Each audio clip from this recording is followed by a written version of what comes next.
এখানে মেজর আছেন তিনি বলেছেন আর কারো উপর গুলি হবে না, আহত করা হবে না।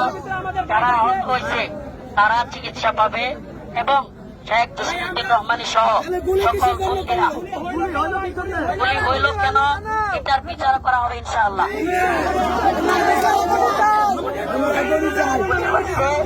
এটা সেনাবাহিনী আসছে, গুলি করছে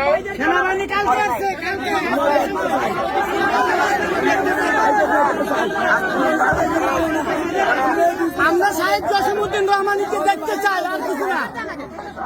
আমাদেরকে দেখার ব্যবস্থা করে দিন।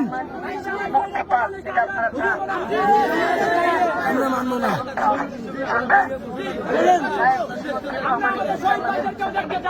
আমাদের